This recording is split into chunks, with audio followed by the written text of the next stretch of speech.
नमस्कार, KP news के bulletin में आपका स्वागत है। मैं हूं अश्विनी आपके साथ। चलिए शुरू करते हैं आज के खबरों का सिलसिला। उससे पहले एक नजर आज की सुर्खियों पर डालते हैं। डॉक्टर भीमन्ना खंडरे को राष्ट्रीय पुरस्कार से सम्मानित किया गया। ईडी का लोकायुक्त को पत्र, परमेश्वर ने पूछा मकसद क्या है। बीजेपी के विजेंद्र का दावा, ईडी की रिपोर्ट में मुड़ा घोटाले में सीएम सिद्धरामैया की भूमिका का खुलासा हुआ।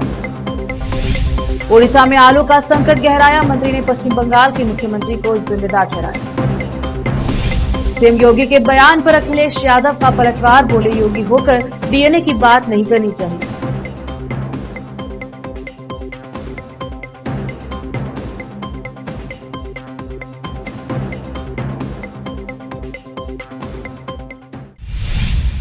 समाचारों का सिलसिला शुरू करते हुए देखते हैं समाचार विस्तार से। अखिल भारतीय वीरशैव लिंगायत महासभा के पूर्व राष्ट्रीय अध्यक्ष एवं पूर्व मंत्री डॉक्टर भीमन्ना खंडरे को भालकी स्थित उनके आवास पर श्री जगतगुरु पंचाचार्य राष्ट्रीय पुरस्कार से सम्मानित किया गया। जिला प्रभारी मंत्री ईश्वर खंडरे की उपस्थिति में श्री सिद्धांत शिखामणि अभियान और श्री जगतगुरु पंचाचार्य सेवा समिति के पदाधिकारियों ने शॉल उठाया, पटिकाएं और पुरस्कार प्रमाण पत्र प्रदान किए। राजशेखर स्वामी जी गोटा ने कहा, जगतगुरु पंचाचार्य बसवाड़ी शरण और वीरशैव लिंगायत समाज में उनके योगदान के लिए डॉक्टर खंडरे को सम्मानित किया गया है। वरदैया स्वामी, महेश पाटिल, श्रीकांत भोराले, महेंतेश बिरादर, नागराज मठ, बसवराज हालल्ली और अन्य प्रमुख उपस्थित रहे। रोकते हैं समाचारों का सिलसिला, लेते हैं छोटा सा break.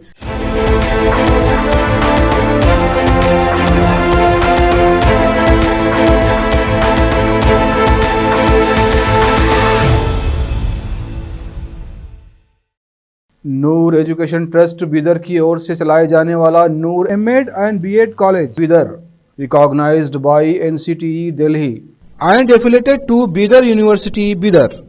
Admission are open for the academic year 2024-25.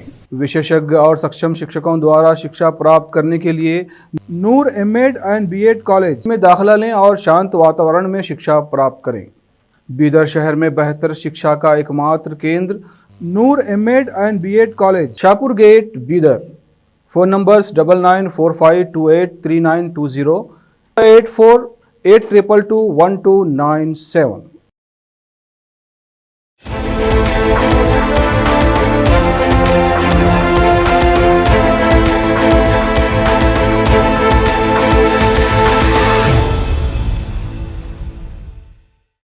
Break के बाद स्वागत है आपका। देखते हैं समाचार देश के।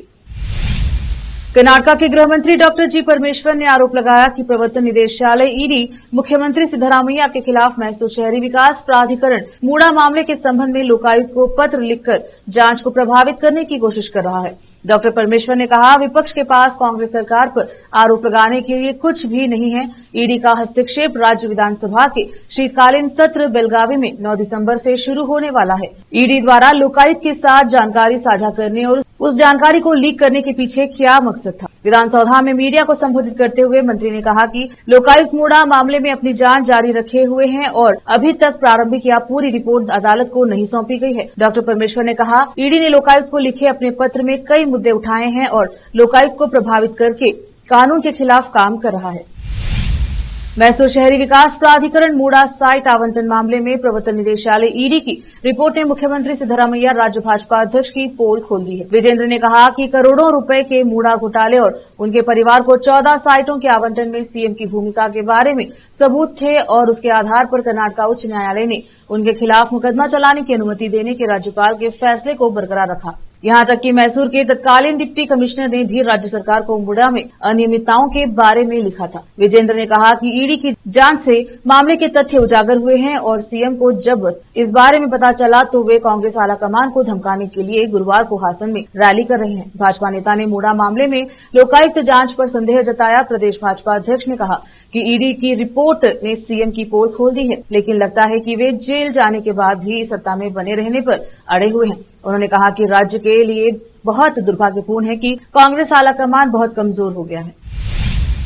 अगले वर्ष तक कर्नाटक के विधायकों के पास दोनों सदनों में उनकी टेबलों पर टच स्क्रीन डिवाइस होने की संभावना है, जिससे वे रिपोर्ट विधेयक पढ़ सकेंगे और सूत्रों के दौरान महत्वपूर्ण जानकारी प्राप्त कर सकेंगे। यह सत्र को कागज रहित बनाने की राज्य सरकार की पहल का हिस्सा है। विधायकों और अन्य लोगों को दी जाने वाली रिपोर्ट और पुस्तिकाएं न छापने से सालाना कम से कम 30 करोड़ रुपए की बचत होने की उम्मीद है। इस पहल से जनता को मसौदा विधेयकों तक पहुंच भी मिलेगी। इसके साथ ही कर्नाटक देश का पहला ऐसा राज्य बन जाएगा जिसके दोनों सदनों में कागज रहित व्यवस्था लागू हो जाएगी। अगले कुछ महीनों में विस्तृत परियोजना रिपोर्ट डीपीआर तैयार हो जाएगी। अगर सब कुछ योजना के अनुसार चलता रहा तो अगले साल तक यह व्यवस्था लागू हो जाएगी। रोकते हैं समाचारों का सिलसिला, लेते हैं छोटा सा break.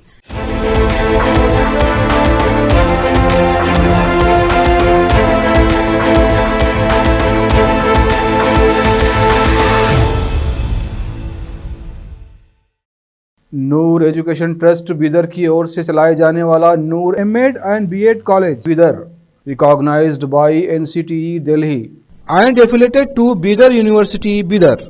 Admission are open for the academic year 2024-25.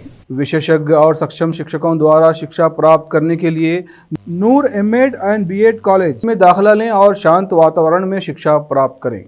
Bidar शहर में बेहतर शिक्षा का एकमात्र केंद्र Noor M Ed and B Ed college, Shahpur gate, Bidar. Phone numbers 9945283920, 8482221297।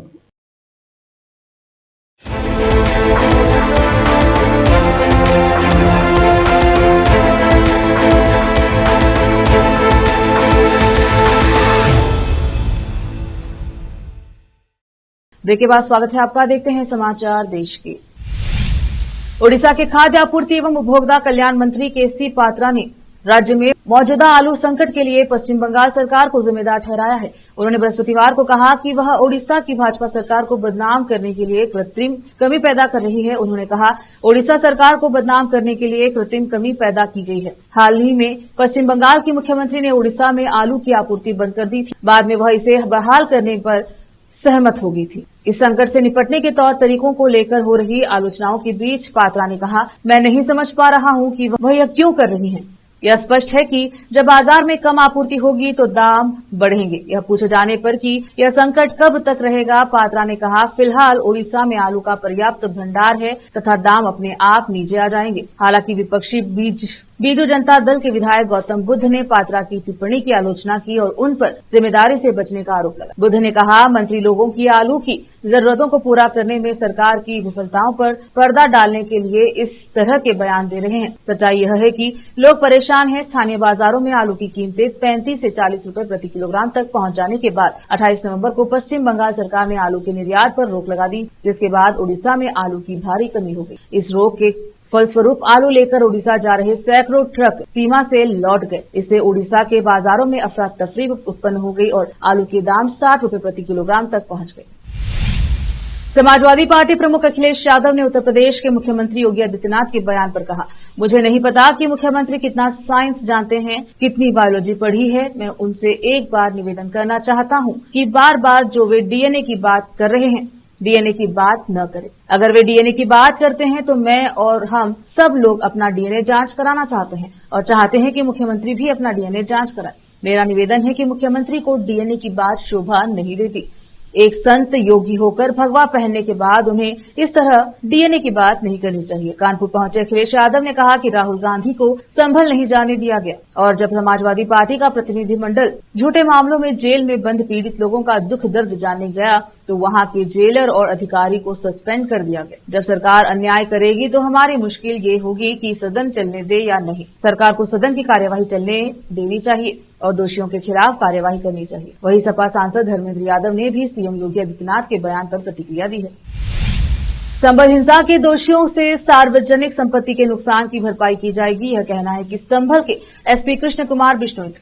SP के बिश्नोई ने गुरुवार को कहा कि अलग अलग तरीके से 1 करोड़ रुपए से ज्यादा का नुकसान हुआ है। उपद्रवियों के द्वारा कई कारें जलाई गई हैं, कई ट्रांसफार्मर जलाए गए हैं, सार्वजनिक संपत्तियों के कैमरे भी तोड़ दिए गए हैं। यह सब उपद्रवियों से वसूल किया जाएगा। उन्होंने कहा कि एक बार आरोप पत्र तैयार हो जाए तो उचित कार्यवाही पर विचार किया जाएगा। एसपी के बिश्नोई ने कहा कि 24 नवंबर की घटना में 34 लोगों को गिरफ्तार किया गया है। जल्द ही हम बाकी लोगों को भी गिरफ्तार कर लेंगे। करीब 83 लोग के नाम प्रकाश में आ चुके हैं। हमारे पास लगभग 400 से अधिक लोगों की तस्वीरें हैं। मैं उन सभी से अपील करता हूं जो घटना में शामिल थे वे पुलिस के सामने सरेंडर कर दे। हमारे पास सभी फुटेज है, इसलिए आपको कबूल करने के लिए पुलिस स्टेशन आना चाहिए। साक्ष्यों के आधार पर पुलिस उनके खिलाफ कार्यवाही करेगी। भारतीय जनता पार्टी के पूर्व विधायक और सामाजिक कार्यों में उल्लेखनीय योगदान के चलते पद्मश्री से सम्मानित जितेंद्र सिंह संटी आज आम आदमी पार्टी में शामिल हो गए हैं। आपके संयोजक अरविंद केजरीवाल ने पार्टी दफ्तर में उन्हें पटका पहनाकर पार्टी में शामिल करवाया। संटी शाहदरा से 2013 में बीजेपी के विधायक रह चुके हैं। शहीद भगत सिंह सेवा दल नामक एनजीओ चलाते हैं। इस एनजीओ के जरिए वे लावारिस शवों का अंतिम संस्कार करवाते हैं। दिल्ली विधानसभा के वर्तमान स्पीकर रामनिवास गोयल शाहदार से ही विधायक हैं। आज ही रामनिवास गोयल ने चुनावी राजनीति से संन्यास लेने की इच्छा जाहिर की है। जितेंद्र सिंह संटी ने कहा, मैं राजनीति से बहुत दूर हो चुका था। कोविड में लोगों की सेवा करने का मौका मिला। इसी दौरान मुझे अरविंद जी का फोन आया कि वो भी इस यज्ञ में आहुति देना चाहते हैं। परिवार ने भी कहा कि साथ आ जाना चाहिए। अरविंद जी दिल्ली में जीते जी लोगों की सेवा करते हैं और मैं मरने के बाद तो दोनों साथ मिल जाए तो जीने से मरने तक लोगों को सम्मान मिलेगा। पिछले करीब 2 महीनों से भयंकर प्रदूषण झेल रहे दिल्ली के लोगों के लिए बुधवार का दिन बड़ी राहत लेकर आया है। देश की राजधानी में लोगों ने बुधवार को 50 दिन बाद स्वच्छ हवा में सांस ली। इस दौरान वायु गुणवत्ता मध्यम श्रेणी में दर्ज की गई, जिससे प्रदूषण से काफी राहत मिली। बता दें कि शहर का 24 घंटे का औसत वायु गुणवत्ता सूचकांक यानी कि AQI शाम को 4 बजे 178 दर्ज किया गया, जो मंगलवार को 268 दर्ज किया गया। इससे पहले 15 अक्टूबर को AQI 198 के साथ मध्यम श्रेणी में दर्ज किया गया था। सवाल यह उठता है कि जिस दिल्ली में पिछले 2 महीने से सांस लेना दुभर था, अचानक वहां की हवा साफ कैसे हो गई। दरअसल हवाओं के चलने की वजह से प्रदूषण के कण छिटक गए और दूर चले गए। भारत मौसम विज्ञान विभाग यानी कि IMD के इसका एक अधिकारी ने कहा कि शहर में बुधवार से 7 दिसंबर तक तेज हवाएं चलने का अनुमान है। उन्होंने कहा कि इसके बाद एक नई पश्चिमी विक्षोभ आने की उम्मीद है, जिसके कारण 8 दिसंबर से मध्यम कोहरा छाने लगेगा। एक बार फिर से रोकते हैं समाचारों का सिलसिला, लेते हैं छोटा सा ब्रेक।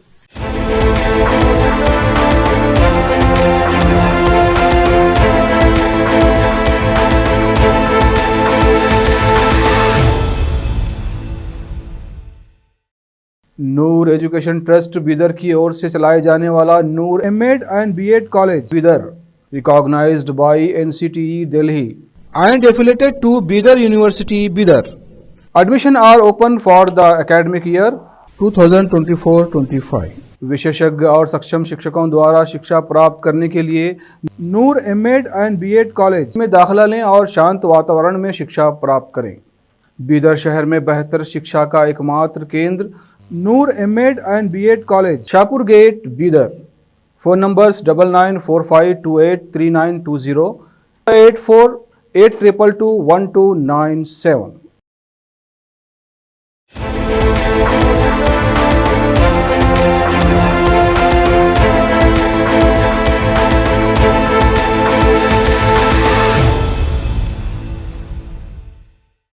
ब्रेक के बाद स्वागत है आपका। देखते हैं अंतर्राष्ट्रीय समाचार।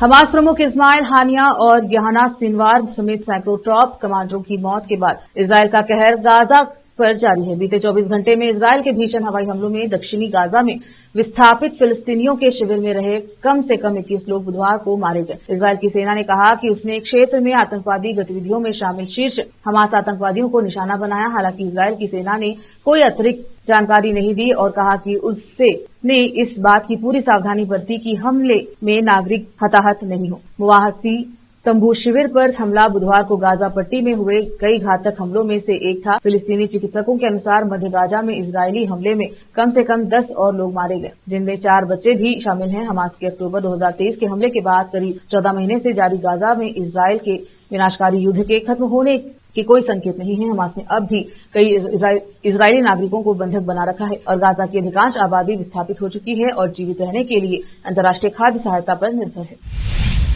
ईरान का एक लड़ाकू विमान बुधवार को देश के दक्षिणी हिस्से में दुर्घटनाग्रस्त हो गया, जिसमें 2 पायलटों की मौत हो गई। यह वाकई दुर्घटना का शिकार हुआ या फिर इसे किसी देश ने मार गिराया, इस बारे में अभी तक कोई स्पष्टीकरण सामने नहीं आया है। ईरान की सरकारी मीडिया ने फिलहाल दुर्घटना में 2 पायलटों के मारे जाने की जानकारी साझा की है। सरकारी टेलीविजन ने पायलटों की पहचान कर्नल हामिद रजा रंजबार और कर्नल मनो चहर करीजादे के रूप में की है। ईरान की मीडिया में सामने आई खबरों के अनुसार विमान की मरम्मत के बाद पायलट परीक्षण उड़ान भरते थे। यह दुर्घटना राजधानी तेहरान से लगभग 770 किलोमीटर दक्षिण में फिरोजाबाद शहर के पास हुई। रिपोर्ट में विमान के प्रकार या दुर्घटना के कारणों के बारे में विस्तार से नहीं बताया गया। ईरान की वायुसेना के पास 1969 की इस्लामी क्रांति से पहले खरीदे गए अमेरिकी निर्मित कई सैन्य विमान हैं। टॉमकैट F-14 अमेरिका निर्मित विमान है। ईरान के पास रूस निर्मित मिग और सुखोई विमान भी हैं। दशकों से पश्चिम प्रतिबंधों के कारण देश को विमान के स्पेयर पार्ट्स प्राप्त करना और पुराने विमानों का रखरखाव करना मुश्किल हो रहा है।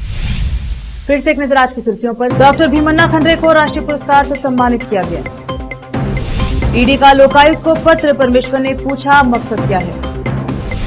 बीजेपी के विजेंद्र का दावा, ईडी की रिपोर्ट में मुड़ा घोटाले में सीएम सिद्धरामैया की भूमिका का खुलासा हुआ। ओडिशा में आलू का संकट गहराया, मंत्री ने पश्चिम बंगाल के मुख्यमंत्री को जिम्मेदार ठहराया। सीएम योगी के बयान पर अखिलेश यादव का पलटवार, बोले योगी होकर डीएनए की बात नहीं करनी चाहिए।